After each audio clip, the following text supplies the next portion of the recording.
itu adalah kita harus nambahin juga situs restriksi di gennya. Tuh.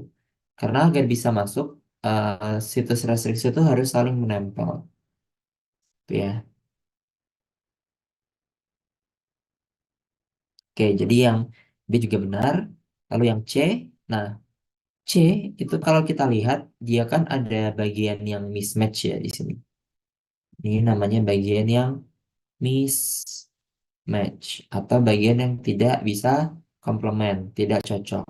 Nggak seperti ini. Kalau ini kan komplement sempurna, ya, komponen perfect. Kalau ini mismatch, ada mismatchnya. Ada bagian yang tidak saling komplement. Nah, kalau misalkan hasilnya kayak gini, ya kan, artinya amplikonnya, produk PCR-nya, itu mengandung tambahan-tambahan ini kan.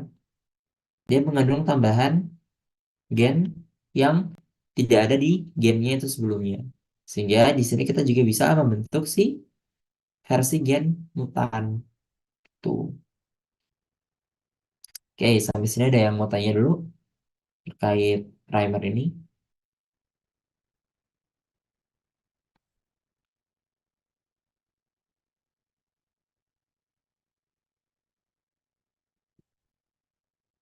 Oke, nggak ada ya.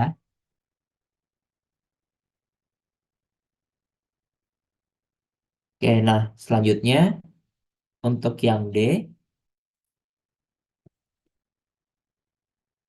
Nah, yang D ini, eh, kalau kalian lihat kan dia eh, punya ujung tiga aksen yang tidak nempel ke targetnya kan. Nah, di sini kalau misalkan dia punya ujung tiga aksen yang tidak menempel ke target, dia itu tidak baik.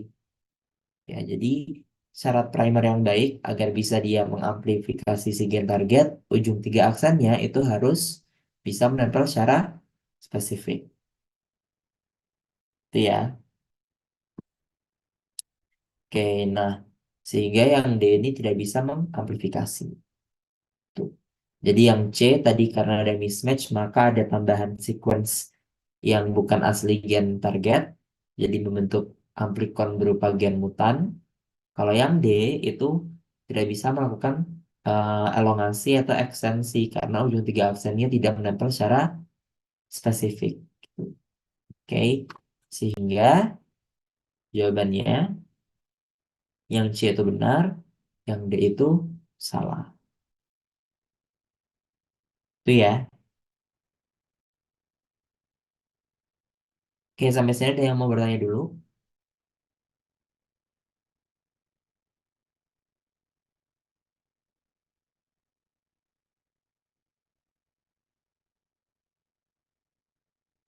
Oke, kalau tidak ada yang mau bertanya, kita next ya.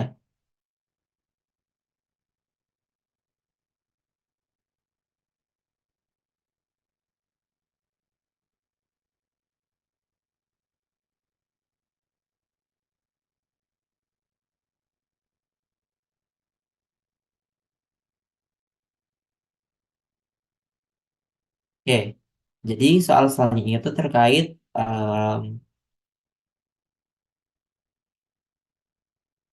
transport intraseluler.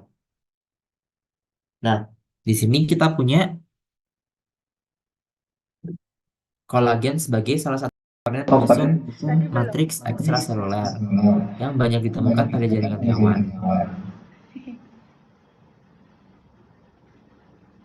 Disebutkan di sini Disebutkan di bahwa sini bahwa sintesis dan sintesis dan perakitan perakitan kolagen itu kolagen itu melibatkan beberapa melibatkan beberapa tahapan seperti tahapan terlihat seperti pada terlihat pada ilustrasi di bawah. ilustrasi di bawah. Oke, Oke, ya ini ya. ini ya. Jadi kolagen Jadi itu kolagen ternyata itu ternyata eh, eh, gabungan dari gabungan dari tiga jenis tiga jenis untype untype protein. protein. Ini tiga Ini ini tiga ini saling saling berpilin, berpilin membentuk membentuk pilinan sehingga pilihan membentuk sehingga membentuk kolagen. kolagen. Nah, Nah, untuk membentuk untuk kolagen membentuk utuh kolagen ternyata utuh ternyata tadi disebutkan tadi kolagen disebut itu kan kolagen itu kan penyusun matriks penyusun matriks ekstraseluler. Jadi ekstraseluler. dia Jadi dia dikeluarkan atau dikeluarkan atau disekresi oleh disekresi sel. oleh sel.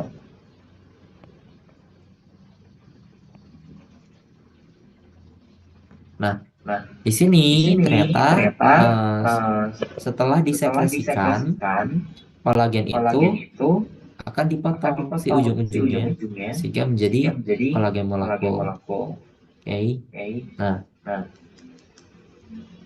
kolagen kolagen molekul terus molekul saling terus saling tersusun, tersusun, ya ya bertumpuk membentuk bertumpuk benang bentuk benang yang kita sebut yang kita sebut sebagai sebagai kolagen kolagen fiber. fiber. Oke, itu ya Nah, itu ya terkait terkait kolagen. kolagen. Nah, Nah, di sini bisa di sini dilihat bisa dilihat bahwasanya bahwasanya pembentukan pembentukan kolagen kolagen sebagai sebagai protein itu protein itu terbentuk di terbentuk di ribosom ribosom yang menempel yang pada menempel pada retikulum retikulum endoplasma, endoplasma, ya kan? kan? Jadi Jadi tadi tadi sempat terbahas sempat nih kalau terbahas nih kalau misalkan misalkan ribosomnya itu ribosomnya menempel itu ke menempel ke membran membran retikulum retikulum endoplasma, maka endoplasma, maka produknya produknya either either dikeluarkan, dikeluarkan, proteinnya akan proteinnya akan dikeluarkan atau dikeluarkan proteinnya atau menjadi proteinnya protein menjadi protein di membran. di membran. Bahkan proteinnya Maka menempel proteinnya di membran menempel di seperti membran ini, seperti ini, itu ya, itu ya, jadi protein jadi membran. protein membran. Oke.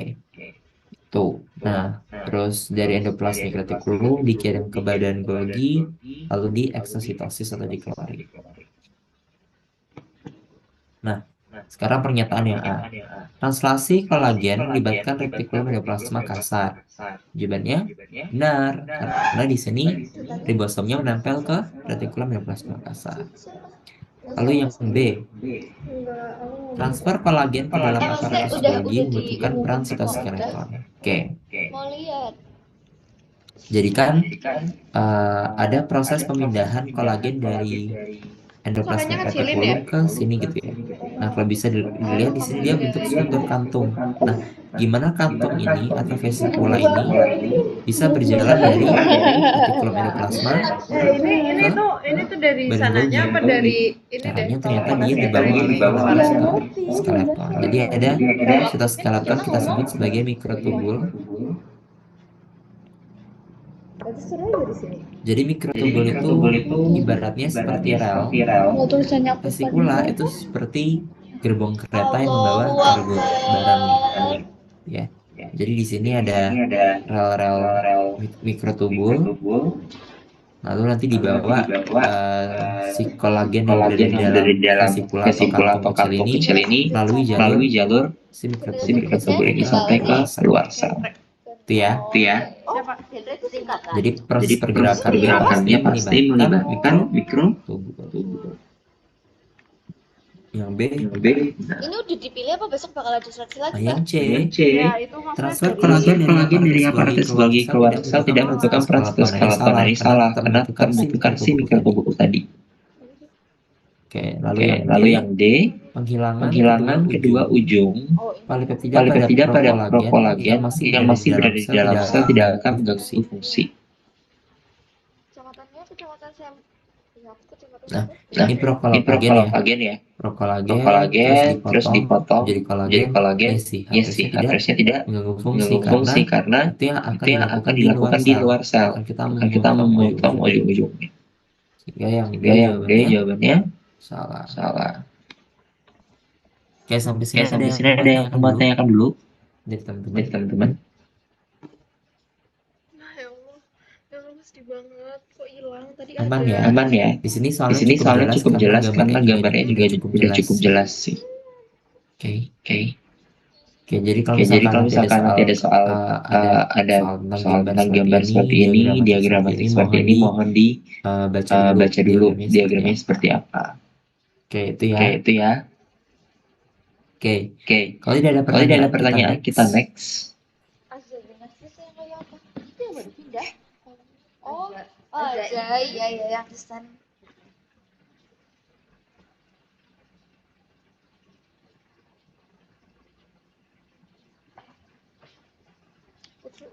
Nah, di sini ada Di sini soal ada soal terkait terkait pengaruh pengaruh pH dan pH suhu dan suhu terhadap terhadap laju laju katalisis katalisis enzim. enzim.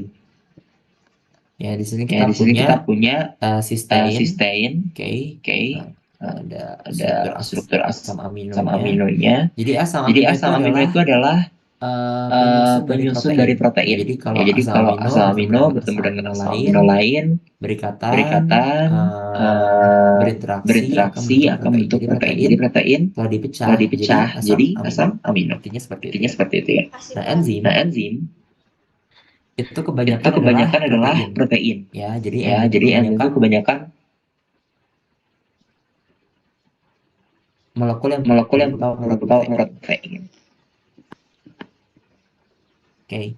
Nah, di sini di kita sini kita punya dua diagram data untuk enzim yang enzim yang berbeda. Ya, jadi ada ada enzim yang katalisis atau reaksinya itu dominan terjadi di suhu rendah, di pH rendah.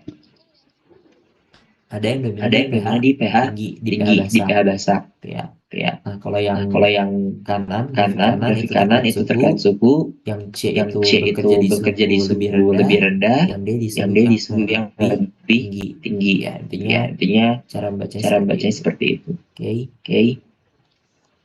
Nah, sekarang ada soal permukaan enzim A memiliki lebih banyak asam amino bermuatan positif dibandingkan permukaan enzim B.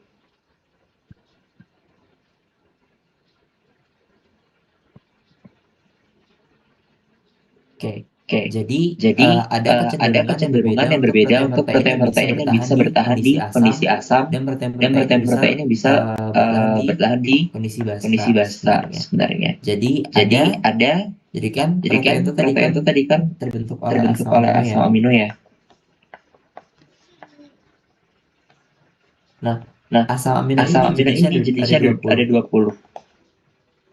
Nah, dari 20 asam amino itu ada yang sifatnya dia netral seperti sistein ini, polar tak bermuatan.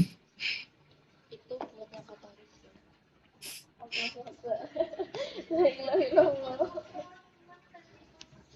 Tidak bermuatan dan bermuatan.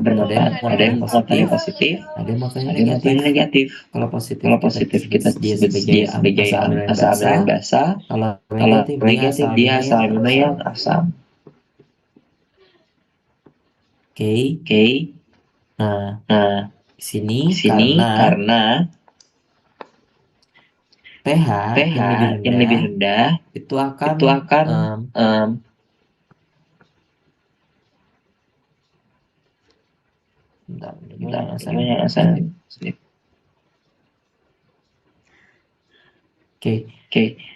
karena kondisi A ini adalah kondisi yang asam, maka permukaannya juga harus banyak asam amino yang sifatnya asam atau yang bermuatan negatif, sehingga yang salah. Sedangkan B yang bekerja efektif di pH lebih basah, permukaannya juga harus punya banyak asam amino yang basah juga agar strukturnya bisa terjaga. Ya. Itu yang A dan B. Oke, nah sekarang yang C. Kalau yang C, di sini enzim C lebih sedikit memiliki asam amino sistein dibandingkan enzim D. Oke, coba kita lihat ya. Nah, jadi kalau kita belajar protein, kita tentu harus familiar dengan struktur protein. Struktur protein. Ada fosfolipid. Ada struktur primer. Sekunder. Oh, yang ada ini. struktur sekunder. That boy is mine. Ada struktur tersier. Berarti kalau misal kemarin kayak nyoba iseng itu kalau misalnya beneran bisa mewakilin kecamatan bisa sampai provinsi gitu ya kan? Wow.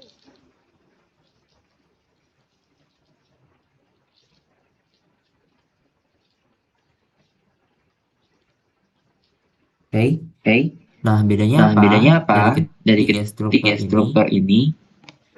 Kalau struktur primer itu sebenarnya adalah urutan polipeptida. Makan. Coba aku minta. Jadi urutan ketika asam amino lain bertemu dengan asam amino lainnya membentuk ikatan. Itu ya. Di asam amino A itu asam amino.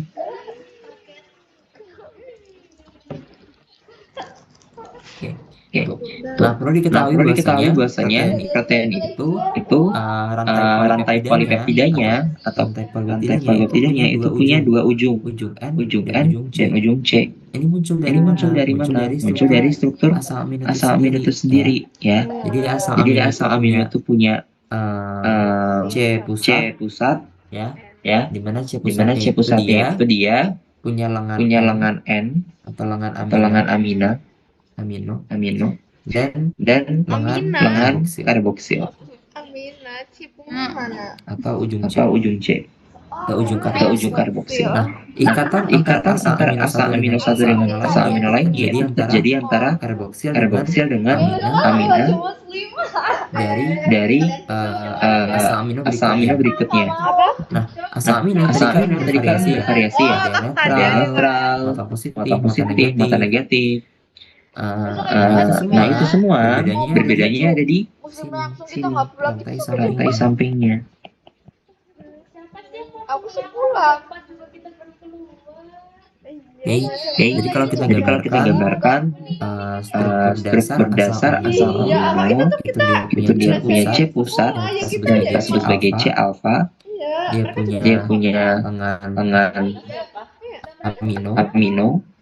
dia punya Dia punya lengan karboksil, ya, amin, karboksil, karboksil, lalu lalu satu H, satu adalah gugus gugus samping atau R, disingkat R. R ini R ini jumlahnya 20 karena asam amino jenisnya 20 dan berbeda hanya di sini. Ya, jadi yang Jadi yang membuat asam amino lain dengan asam amino lainnya itu berbeda adalah di R-nya. R ini bisa R ini bisa diganti apapun, macam-macam. Ada 20 jenis. Dan itu yang menentukan apakah dia netral, basa asam atau yang kedua non polar. Non polar itu buat yang siapa mau nulis Yaitu ya untuk asam amino.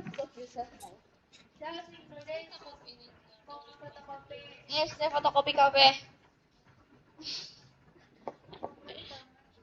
Enggak, kita nulisnya benar-benar acak. Nah, di sini kalau primer tadi itu ya hanya rantai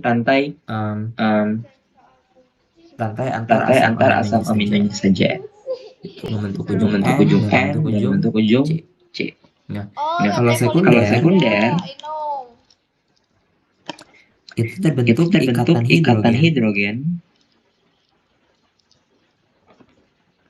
Oh iya, banyak. Iya, Mas. Terbentuk ikatan hidrogen antar big bond. Jadi kan ini udah membentuk rantai ya. Nah, sekunder itu terbentuk ketika terjadi interaksi antara asam amino ini dengan asam amino tetangganya yang letaknya agak jauh. Oke. Jadi kalau misalkan yang ini berinteraksi dengan yang ini maka terbentuklah si struktur sekunder. Jadi ada istilah antar backbone. Antar backbone itu adalah yang umum ini kita sebut semuanya sebagai backbone. Jadi interaksinya melibatkan semua komponen backbone ini. Jadi bisa salah satu bisa pokoknya antara ini. Berarti kita ikutin Jadi antar backbone dengan backbone lain itu berinteraksi lewat ikatan hidrogen. Struktur Sekunder akan menghasilkan dua bentuk. Dari awalnya itu rantai menjadi helix. Jadi awalnya rantai menjadi lipatan. Ada. Belum waktu mudik. Ini kita sebut sebagai alpha helix structure atau helix alpha. Ini kita sebut sebagai beta sheet atau lembaran beta. Ya, beta sheet. Oke. Itu struktur sekunder. Nah, sekarang tersier. Nah, jadi awalnya kita udah punya primer, terus dari primer ada daerah yang menjadi helix, ada yang menjadi lembaran gitu kan. Nah, sekarang kalau tersier apa? Kalau tersier itu terjadi interaksi antar gugus gugus samping atau gugus R sehingga sehingga terbentuk struktur 3D.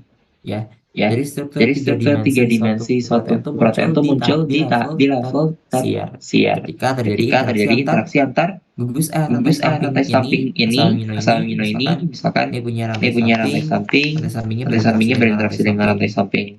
ini Ini hasilnya terbentuk struktur yang lebih kompak. Contohnya misalkan aku gambarkan ya. tadi di Tadi di awalnya lurus, primer, sekunder terbentuk helix ataupun beta sheet. lalu kalau Kalau udah tersier, ada ada interaksi antar gugus gugus samping, kan terbentuk misalkan seperti ini. Muhammad Irsyad. Ya, jadi jadi strukturnya menjadi struktur tiga dimensi. Tuh. Oke, ini 3D. Oke. Itu untuk tanya ini tuh perekam Nah, sekarang ada tahap level keempat atau partner. Ini Ini adalah interaksi antar struktur tiga dimensi yang ada sehingga menjadi fungsional. Contohnya Contohnya hemoglobin. Hemoglobin itu adalah protein yang ternyata harus terbentuk dari 4 jenis protein secara bersamaan. Jadi kita punya namanya protein alfa. Iya. Kita punya protein beta. Kita punya protein alfa. Kita punya protein beta. Nah, ini harus ketemu berinteraksi untuk bisa membentuk hemoglobin.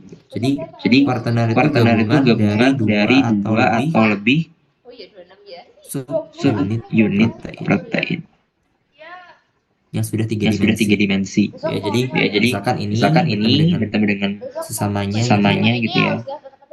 Dan lolos ya, baca juga masuk ke dokteran, Bok. Misalkan ini biar kita enak lah.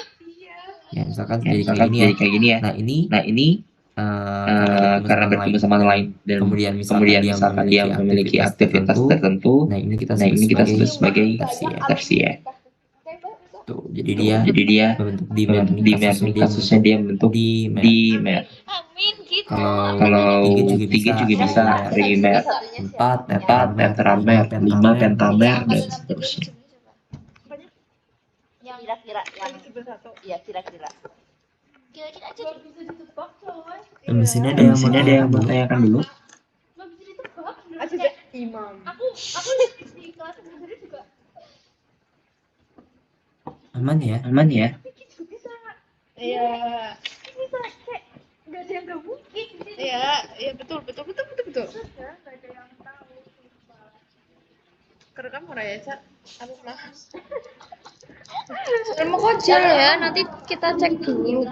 Ini tuh bener kan? Kalau kita pencet ini nanti dia jadinya nonaktif Kita kan? lanjut.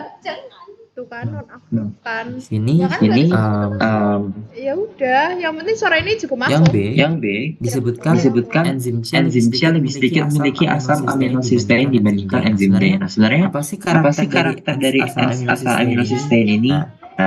Asam aminocystein itu adalah salah satu penyumbang ikatan interaksi paling kuat di struktur tersier. Jadi ini kan ada interaksi antar gugus R ya. Nah, interaksinya itu banyak. Berapa? Yang paling kuat Kita bagikan ya. adalah ikatan kovalen berupa jembatan di sulfida.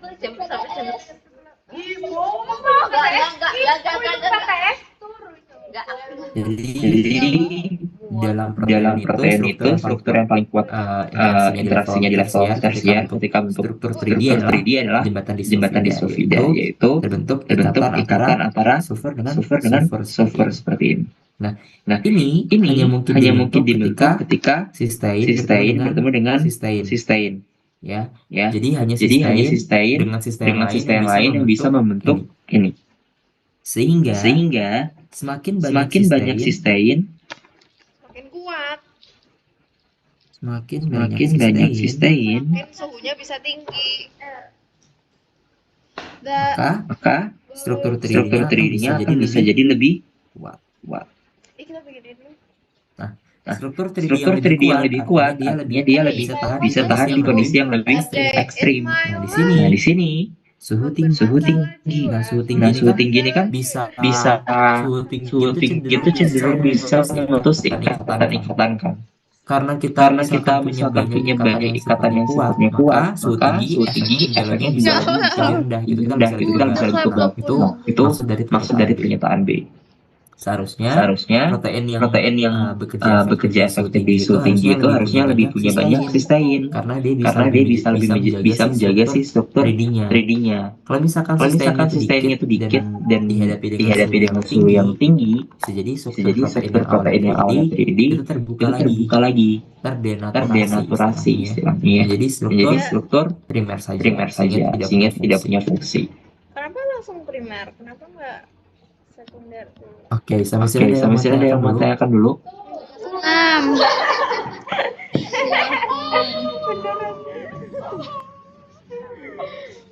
Ya, aman ya. Ya, aman ya. Lumayan sih. Siapa tahu ini nggak ke-mute. Itu ke-mute. Bok-bokan. Sumpah pusing banget. Ada apa ya namanya? Kenapa ya namanya? Oh, tadi sampai ditanya. Kalau aman, lanjut. Ini nggak bisa. Itu ternyata masuk dengan C. muka aku, Ca. Enzim D yang Enzim D yang ditempatkan pada suhu tinggi, pada suhu pada suhu 35 derajat Celcius, mengalami denaturasi. Tadi ya, denaturasi itu proses struktur protein itu terbuka sehingga fungsinya fungsinya hilang. Jadi enzim D Jadi enzim D tempatkan pada suhu 35 akan mengalami denaturasi sehingga dikatalisisnya sangat rendah. Oke, kita lihat. Enzim D Enzim D itu tadi yang di suhu tinggi ya. Kalau misalkan Ditaruh di suhu yang suhu yang lebih rendah,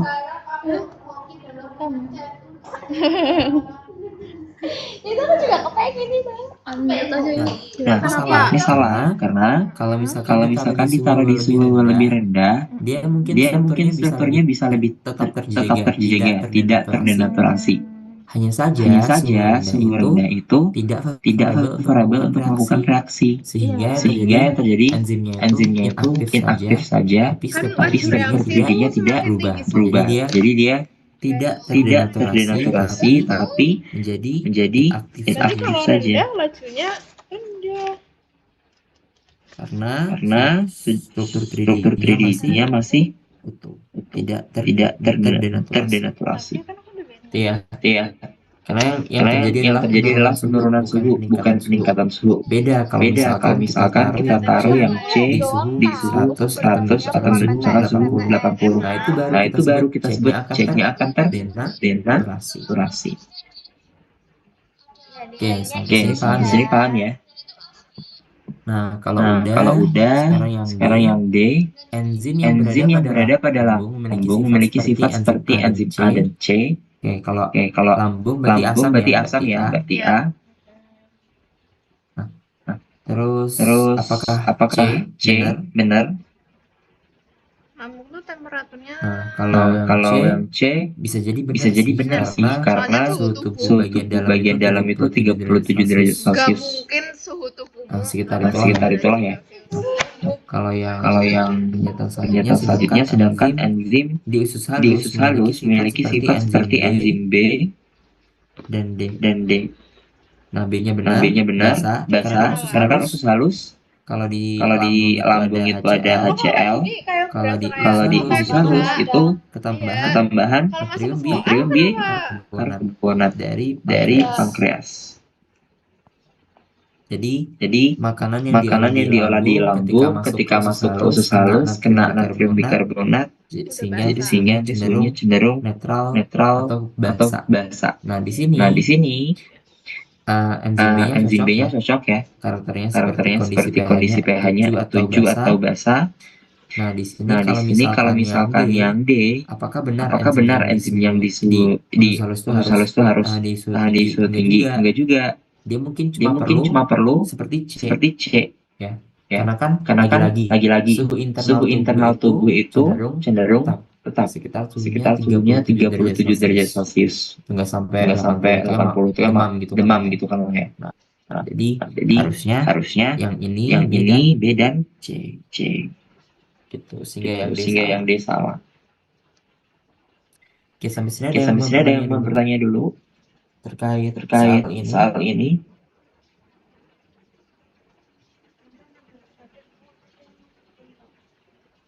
Aman ya Aman semuanya? ya semuanya? Nggak ada yang Nggak bertanya? ada yang bertanya?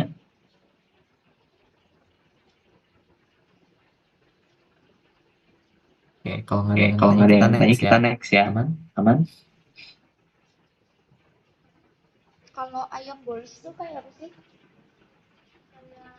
Oke, Oke, kalau aman, Ayam biasa. Enak bols apa karaoke? Karaoke lah. Kenapa? Karena setelah aku coba bols, lebih enak bols. Rasanya kayak apa? Ayam. Bulat. Ayam. kalau aman kita kalau aman lanjut ke kita nomor lanjut ini ke ya. nomor ini ya. Oke. Oke. Oh, kayak ayam goreng tepung. Tapi bentuknya satu. Ayam. Kenapa ayam, Mbak? Itu nggak ada tulangnya. Nah, Yang di paling sini enak Di sini ada soal terkait proses perpindahan protein ya. protein ya. Nah, ini Nah, ini sistem transport intraseluler juga. ada Ada retikulum retikulum plasma dan Golgi dapat melakukan transfer membran. Terus, Oke. oke. Jadi ini ada Jadi warna ini ada biru warna dan hijau. biru dan hijau. Ini pernah nggak sih? Nah, sekarang Nah, ditanya. sekarang ditanya. Oh, yang sama mas-mas itu. Iya. Jawabannya Nah, Nah, di sini di sini lagi-lagi nih babnya sistem transport intraseluler.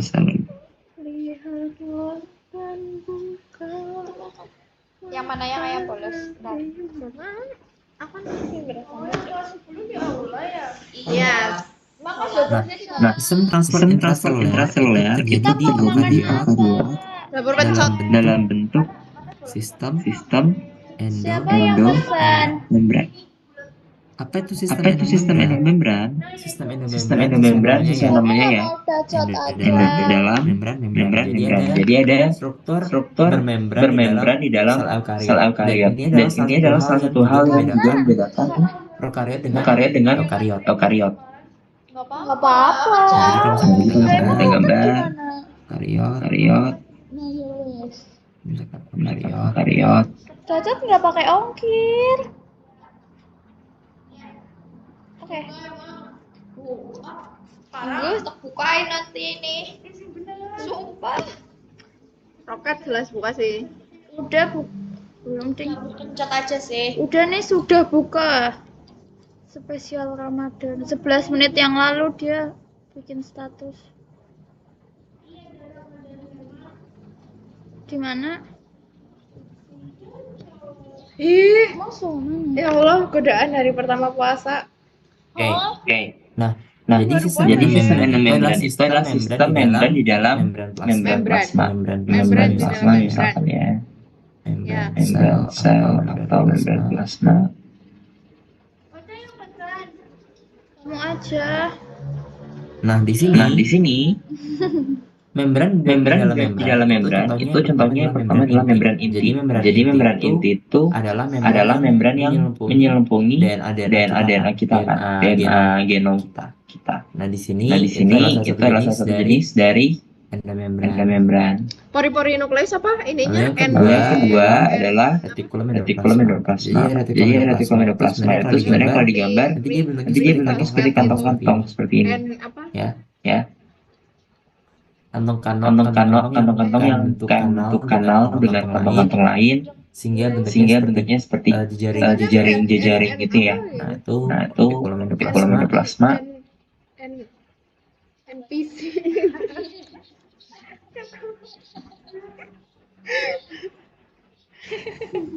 Dan di sini ada juga badan Golgi. Kalau badan Golgi dia tuh kantong-kantong juga, tapi kantongnya lebih lebar. Tuh. Nah, proses transport protein itu selalu dimulai dari ketika ribosomnya itu berada di membran RE, lalu dari ribosom dihasilkan proteinnya akan jalan dari retikulum endoplasma ke badan Golgi. Dari badan Dari badan Golgi nanti nanti akan mulai dihantarkan antara ke membran keluar atau ke lisosom. lisosom. Oke, tuh. Nah, di sini kita punya membran protein, ya. ya. Jadi ini Jadi ditranslasikan oleh RE terikat terikat membran. ribosom terikat membran, dihasilkan oleh translasi oleh ribosom terikat RE.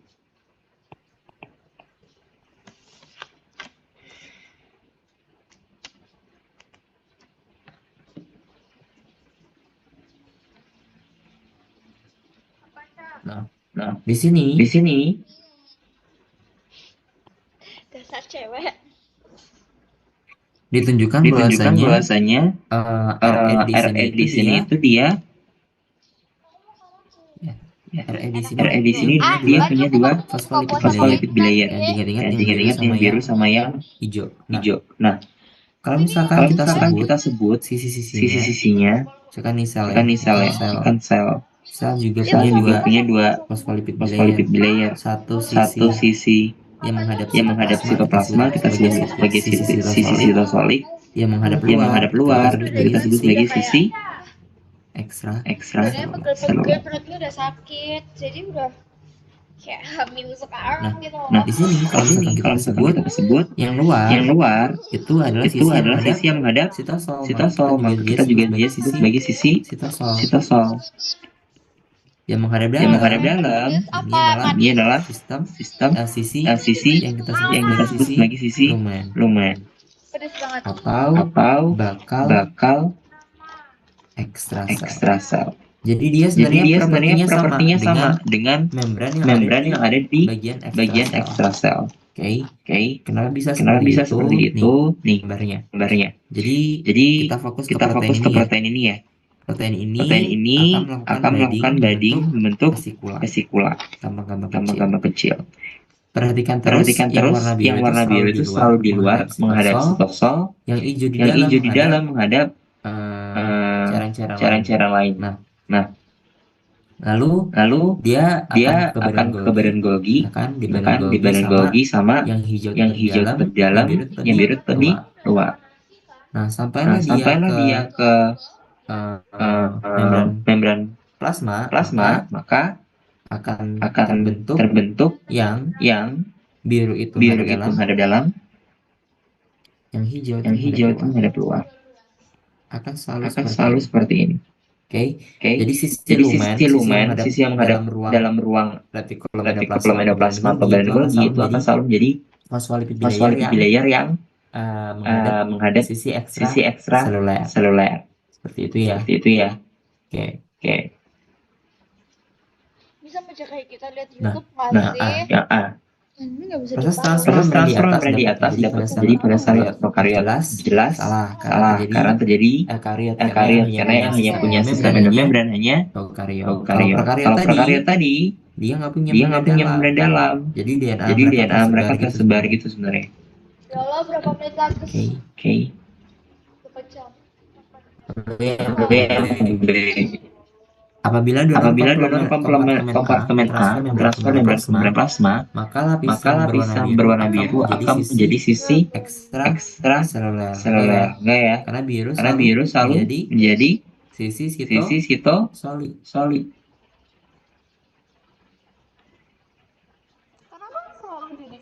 Oke. Jadi selalu menghadap sisi sitosolik si birunya. Tuh. Jadi salah juga.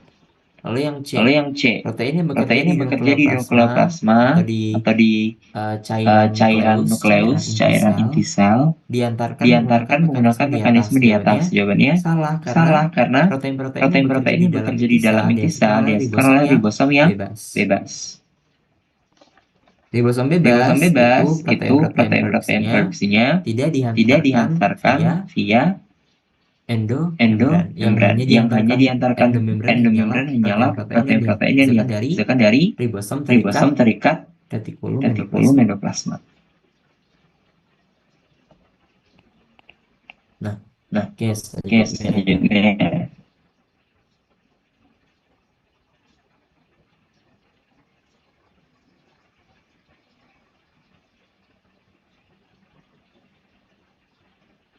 transfer Transfer komponen komponen membran menuju membran menuju mitokondria dan mitokondria dan kloroplas kloroplas tidak tidak menggunakan menggunakan mekanisme mekanisme di di atas. atas. Jawabannya benar. Jawabannya benar. Karena Karena dia juga menggunakan ribosom bebas. Artinya dia bertanya dulu terkait materi ini. materi ini.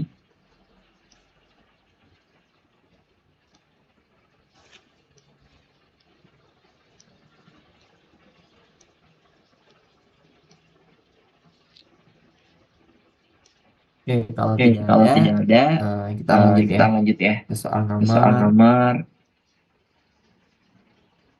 6. 6.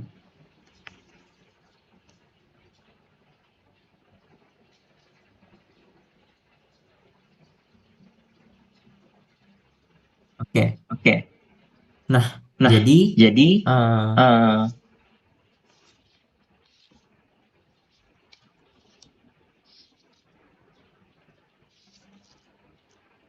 kalau di sini tadi kan kita bahas tentang PCR secara umum ya. Nah, di sini Nah, di sini ternyata ada yang namanya PCR kuantitatif. Ya. Ya. Jadi kalau Jadi PCR kalau PCR tadi itu tujuannya hanya untuk memperbanyak segmen DNA spesifik. Kalau misalkan Kalau misalkan dia teraplikasi ya udah gitu, selesai. Kalau di sini PCR kuantitatif itu sebenarnya fungsinya adalah untuk melihat tingkat tingkat dari ini ekspresi. Ya. Jadi PCR kuantitatif itu tujuannya adalah mengukur jumlah sampel atau mengukur mendengarkan kajian tingkat ekspresi Kita di sini nggak bosan. Kita sama-sama bosan. tapi mending gak sampai terlihat gak ada pengolahan bisa main aku tahu jadi dia mengukur jumlah sampel atau mengukur tingkat ekspresi suatu gen.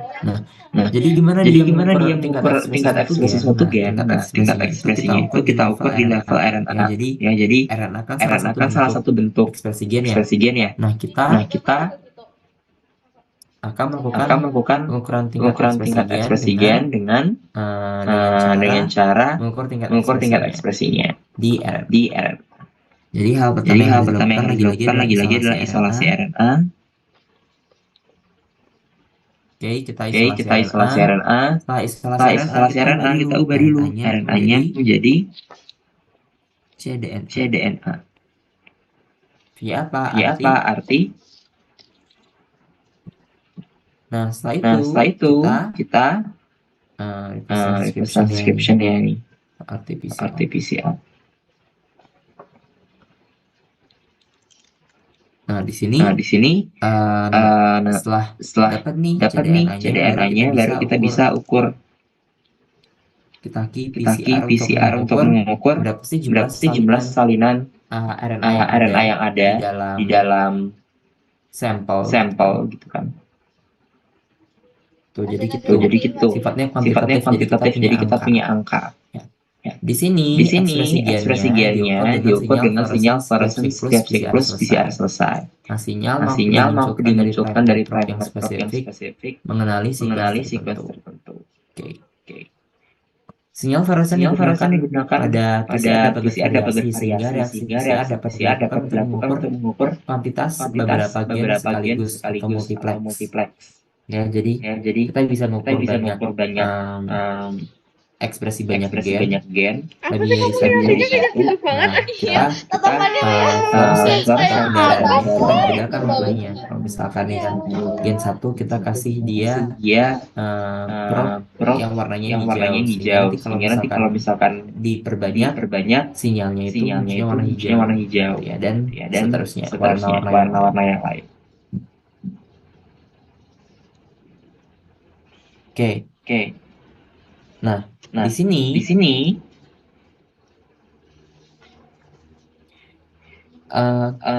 ditampilkan hasil qPCR dengan dengan 4 gen, 4 yaitu gen, yaitu CD44, CD44, APOE, FZD1, FZD1, dan GAPDH. GAPDH.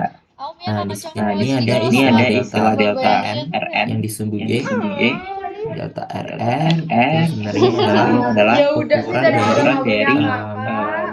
sinyal sinyal fluorescens yang fluorescens diproduksi. yang diproduksi. Jadi Perubahan Udah pengen ya aku. Nggak enak. sinyal Gabung aku. fluoresens fluoresens Iya, yang jadi sepi. Kalau terjadi kerja dia tuh masih nganterin pada aku, saat jemput aku, ngomong tuh sama dia. Jadi kayak punya pacar tapi Nah, di sini udah kan pacar. kurvanya pada naik-naik semua nih. semua nih. Ini naik, naik, Naik, naik. naik. Artinya Artinya di situ di terjadi situ proses terjadi proses peningkatan jumlah dari si DNA-nya, DNA ada nya, ada PCR. PCR. Jadi yang pertama enaknya Oke. adalah Oke. prioritas mereka. Nah, itu dia untuk delta delta RN-nya. RN-nya. Sekolah. I mean Nah, aku SMP lalu ada beneran CT. Lalu ada CT. di Nah, kalau ABS CT kan itu adalah adalah iya parameter kan. Terus menunjukkan itu tiap 2 nomor minggu sekali siklus aku siklus bolak-balik ketika PWT sinyal ke fluoresens pesantren, terdeteksi. Oh iya? Iya, aku Oke, jadi ketika ketika RN-nya RN-nya delta RN-nya delta RN-nya sama sama 0,1 ya. ya. Ketika delta Delta RN-nya itu RN-nya itu dengan 0,1, berarti ini nih. Nih, ini CT-CT CT dari setiap dari gen. setiap gen. Ya. Ya. CT1, CT1, CT2, CT2, CT3, CT4. CT4. dan itu tuh apa namanya? Nah, Aku artinya Artinya di sini ya, di CT sini itu ya, kan CT itu kan titik dimulainya sinyalnya itu mulai sinyalnya itu terdeteksi. terdeteksi. Si RL-nya mulai RL-nya mulai terdeteksi. terdeteksi. Artinya semakin rendah jumlah jumlah siklus yang dibutuhkan agar dia agar dia terdeteksi, terdeteksi, berarti kan SMK 2. semakin rendah CT, semakin rendah, Iya, karena SD-nya semakin tinggi semakin tinggi konsentrasi kan, awal. Iya enggak? Kalau misalkan sampel itu itu konsentrasi awal RNA-nya RNA-nya atau CDNA-nya itu CDNA-nya sudah itu sudah banyak, dia kan artinya dia bisa kan lebih cepat dideteksi ya dideteksi di ya sinyal di fluoresens sinyal itu. fluoresens. Jadi Dia makin dia lebih makin cepat lebih cepat diamplifikasi, diamplifikasi, sinyal sinyal fluoresensnya fluoresensnya makin meningkat lebih cepat. Nah, itu makanya CT CT selalu berbanding terbalik orang dengan tuh sih tapi nyong konsentrasi awal. Jadi kalau Jadi konsentrasi kalau awalnya konsentrasi awalnya banyak, artinya CT-nya artinya CT-nya makin rendah. CT makin makin tinggi, artinya konsentrasi awal lebih rendah. rendah. Itu ya. Ya. Nah, Nah, jadi jadi yang salah. Gojek ya kakak. Tuh, jadi CT Jadi CT itu sering sering disebutnya dalam jumlah jumlah siklus. misalkan Misalkan ini ini ini CT-nya CT-nya untuk gen GAPDH adalah misalkan misalkan 17 berarti 17,5. 16,5. Ya kakakku nyoba. Jadi jumlah siklus sesuai dengan jumlah siklus. Kalau yang umum ini misalkan CT-nya 20, yang ini CT-nya 22,3, yang punya kakak tuh kan 0,2, udah punya bayangan. 5, Sedangkan aku tuh meraba dan seterusnya. dan akan digunakan untuk adikku. Oke, itu Jadi di CT yang lebih tinggi 25 misalkan artinya di kondisi awal itu jumlah jumlah dia sedikit. Ya, si gen apa ini? gen FZD1 ekspresinya sedikit. Semua si baby ya. Iya sih. Oke. Bener Nah, terus kan puncaknya beda-beda ya. ya. Sinyal Sinyal fluoresens fluoresens puncaknya puncaknya beda-beda. beda-beda. Nah, ini Sebenarnya puncaknya garis ini itu tuh menyesuaikan dengan warna juga. Terus sih, sesuai panjang gelombang warna ya. Bro, aku mah dan tertekan. Sepupu aku satunya Unbro, satunya UPN. Itu apa? Cewek. Apa masuk ke dokter semua? Nggak, yang Unbro komunikasi. Oke, Sampai sampai sini aman ya. Nah, sekarang yang B. Sel yang dijadikan memiliki ekspresi APOE daripada CD4. CD4 CD4 itu yang ungu, Ya kan? Ungu CT-nya lebih. Jadi kita Kita lihat CT yang ungu itu di sini ya 20. Nah, APOE itu dikit. warna kuning. CT-nya 22,3. Jadi CT APOE itu lebih besar dari CT CD44. Nah, tadi kan C Tadi itu kan C itu berlawanan berlawanan dengan konsentrasi awal. konsentrasi awal. Artinya kalau Artinya kalau makin gede, konsentrasi di awalnya makin rendah. Jadi rendah. Jadi konsentrasi konsentrasi ApoE di awal seharusnya lebih rendah daripada rendah daripada konsentrasi CD saling saling berlawanan. Ya. Jadi yang ini Jadi yang ini benar. Lalu yang C, konsentrasi primer dari gen GAPDH seharusnya lebih rendah lebih rendah daripada gen FZD1. FZD1. Itu tuh tengah-tengah yang level ke atas 5 tahun ke bawah 3 tahun. Dan yang 3 tahun di bawah tuh bertiga gitu. Kalau lihat FZD1 ini kan nah, gitu loh. Dari mbak cowok 11 orang. Nah, FZD1 ini delta RN atau data sinyal fluorescensinya itu kan naiknya lebih sampai atas banget nih kan. Nah, kalau yang hijau yang di APDH itu dia sampai sini doang. Artinya di sini fluorescensinya nggak bisa nambah lagi nih setelah titik ke berapa? 22. Dia nggak bisa naik lagi fluorescensinya, artinya zat zat fluorescensinya pemberi sinyalnya itu sudah habis. Gitu. Sehingga kalau kalau yang di sini yang FZD1 memang primer probe yang membawa zat fluorescensinya itu lebih banyak. Tuh, jadi C-nya benar. Kalau yang D, campuran reaksi hasil PCR masih perlu di elektroforesis untuk memastikan sampel yang dianalisis mengandung RNA target. Nah, ini nggak usah. Karena kita sudah punya data terkait jumlah kadar RNA dari sampel yang kita punya. Kan itu kan sifatnya relatif. Jadi kita punya perbandingan dari setiap gen, kita bisa bandingin, terus selesai. Kita dapat data kuantitatif ekspresinya dari masing-masing gennya.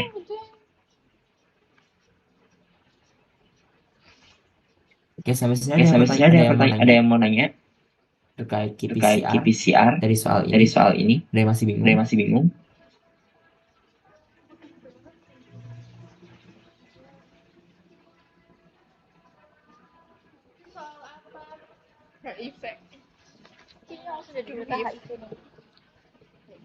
Wis bang zuhur.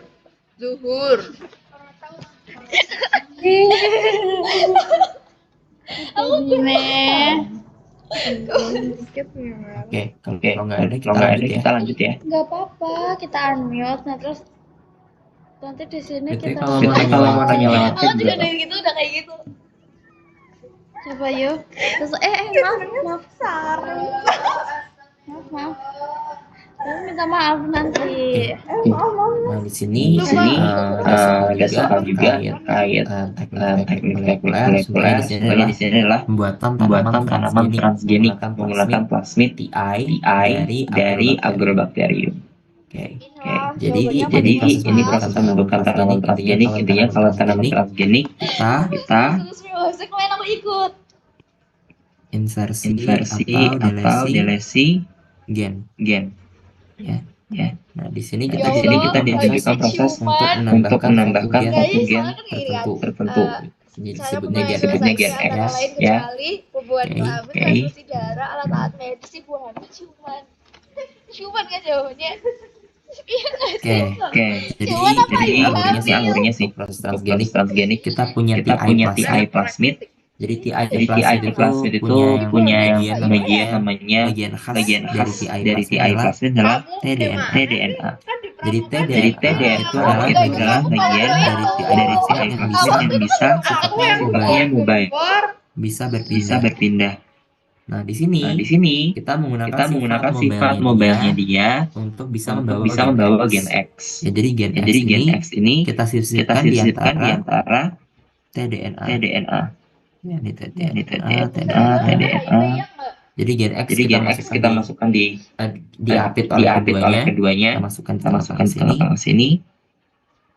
Nah, terbentuk plasmid rekombinan yang dimana nanti akan kita masukkan ke satu bakteri yang kita sebut sebagai bakteri Agrobacterium tumefaciens.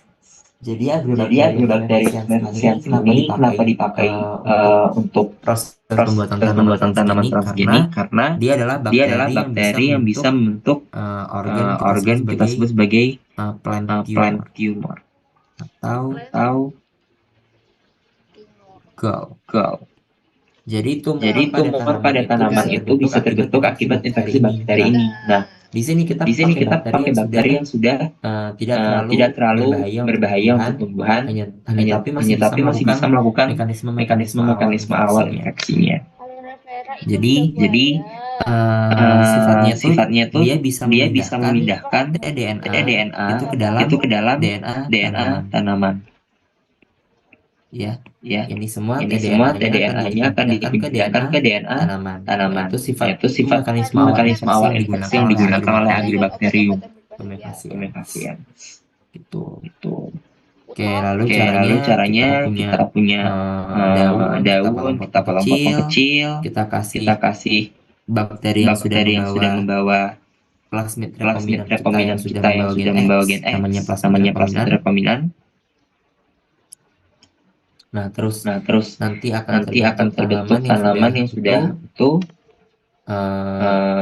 yang punya sel-sel tanamannya itu di genomnya udah ada si gen X. Nah, istilahnya transforman harboring gene X. Jadi tanamannya sudah membawa gen baru, gen X. Gen X ini umumnya kalau di tanaman transgenik itu untuk peningkatan nutrisi, contohnya gen beta karoten di padi. Padi itu sekarang ada namanya golden rice. Kalau pernah dengar, golden rice itu adalah beras yang punya kandungan beta karoten sehingga warnanya agak keemasan gitu, warnanya kuning keemasan berasnya. Nah, itu dikasih ke orang-orang yang kekurangan nutrisi, vitamin A. Nah, terus ada juga tanaman tahan hama. Jadi kan ada hamanya itu bisa kutu daun atau serangan bakteri, serangan jamur. Nah, itu kita kasihlah ke tanaman ini suatu gen yang dia itu sifatnya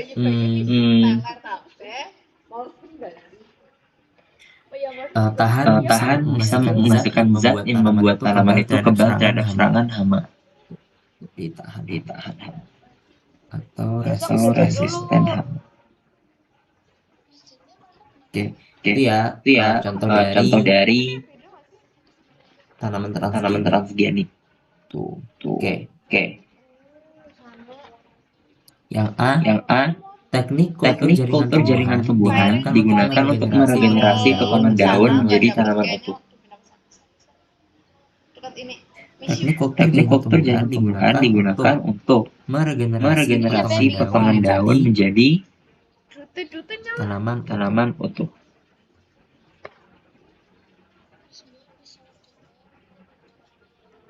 Nah, ini jawabannya benar. Benar, ya kultur jaringan. Karena kultur jaringan tumbuhan itu adalah prinsipnya kita mengkultur, mengembang biakan, memperbanyak tumbuhan dari jaringan. Jadi kan kita pakai jaringan daun. Dari daun ini tuh kita kembang biakan sampai dia bisa tumbuh jadi tumbuhan seutuhnya karena ada sifat potensi.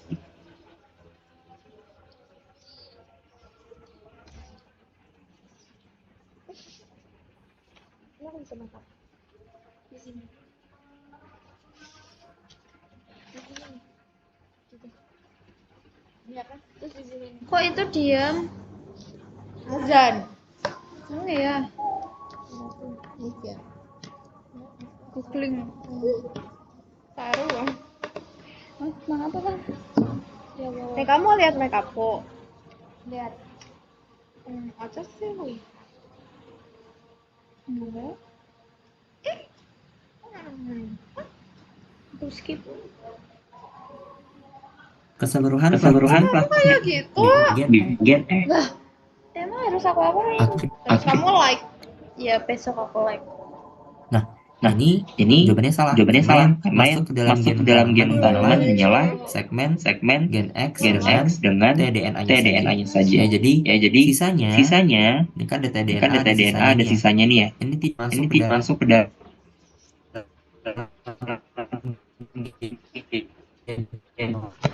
Wis lah nggak tutup baik, kesel kan itu iPad-nya. Aku kan aman kok, aman. Mas, udah Mas, jangan dipaksakan. Mas, aku nyaman. Tak pencet kayak unmute. Yang ikut berapa sih Mbak totalnya? Oh, kamu harus like. Terus hilang, Mbak. Iya, coba nih. Tapi Kalau belum yang ada C, Yang C di sini masuknya gen masuknya X. gen X. Kok salah? Hah? Oh, keseluruhan. Kan duwe. Aku punya 20. 3.000 saf. Ya, oke.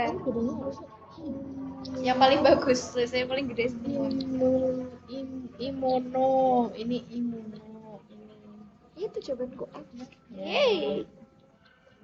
Oke. Oke. Jadi kalau yang Jadi di kalau sini yang di sini yang C masuknya gen masuknya X gen ke dalam X gen ke dalam gen tanaman itu dapat dikonfirmasi dengan PCR genomik atau analisis Salton Salton blot. blot. Nah, ini Nah, ini jawabannya benar. jawabannya benar.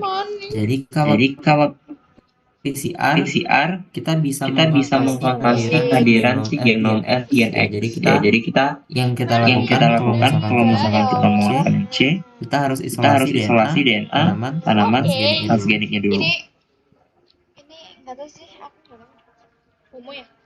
Nah, lalu kita lakukan PCR spesifik untuk gen X. Kayaknya ini deh. Kalau nanti Kalau hasilnya nanti ada aplikonnya, maka berarti berarti gen X ini berhasil dimasukkan. dimasukkan. Nah, kalau yang Kalau yang Salton Salton blotting Kapan sih ini kemarin seleksinya? itu kita itu pakai kita pakai sistem elektroforesis. Jadi Jadi udah tau lah ya elektroforesis. Beda-beda sih. Dari elektroforesis elektroforesis hasilnya nanti kita ini hasil Salton blotting nanti Jadi itu sesuai urutan yang tinggi ya, Mbak? kita kita pakai pakai enzim restriksi untuk memotong-motong DNA-nya. Setelah itu DNA total dipotong-potong. Lalu di Lalu di elektroforesis. Nah, setelah di elektroforesis kita kasih penandaan blotting. Jadi kalau ada istilah blotting, artinya ada interaksi antar hasil elektroforesis dengan molekul lain. Nah, di sini kalau Salton blot itu hasil elektroforesis DNA kita kita deteksi dengan DNA lain yang membawa fluorescence. Jadi DNA-nya spesifik misalkan DNA gen X, ya kan? Nah, kita mau mendeteksi kehadiran DNA gen X dengan cara memberikan DNA komplement gen X yang membawa molekul fluorescence. Jadi kalau misalkan nanti di elektroforesisnya muncul band tersebut hanya band itu saja yang muncul, maka konfirmasinya kita simpulkan ada si gen X. Itu ya? Itu untuk Salton blotting ya. Iya, maksudnya. Jadi intinya Salton blotting itu pakai mekanisme elektroforesis. Jadi sebenarnya tahapan Salton blotting itu cukup lama, cukup ribet. Jadi kita punya gel elektroforesis, kan? Punya gel. Sekarang ini gel elektroforesisnya ya. Nah, ini kita pindahkan ke suatu kertas dulu, satu membran. Jadi hasilnya kita transfer. Nah, dari lembaran itu barulah kita kasih si DNA yang spesifik mengenal gen X. Tuh, sehingga nanti dia secara spesifik hanya bisa membentuk satu band misalkan. Jadi kalau misalkan ada satu band gen X, berarti benar nih masuk nih si gen. Tuh. Intinya seperti itu ya kalau Salton blotting. Untuk deteksi DNA. Nah, kalau deteksi RNA itu namanya Salton blotting. Kalau deteksi protein itu namanya Western blotting.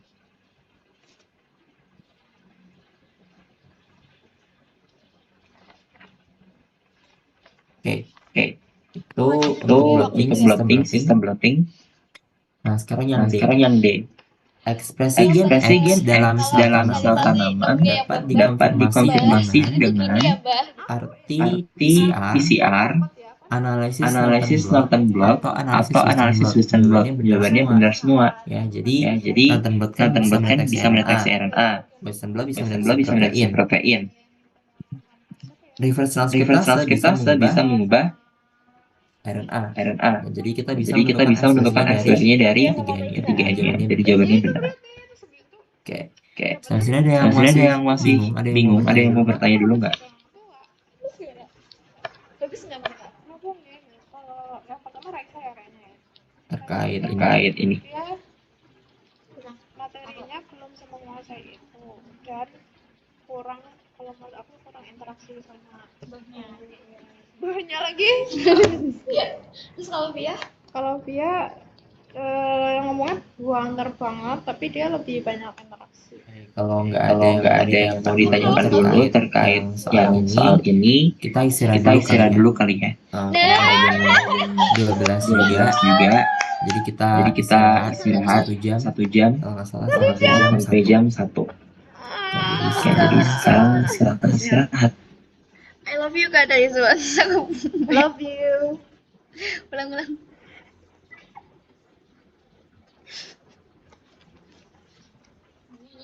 Udah yuk sholat. Coba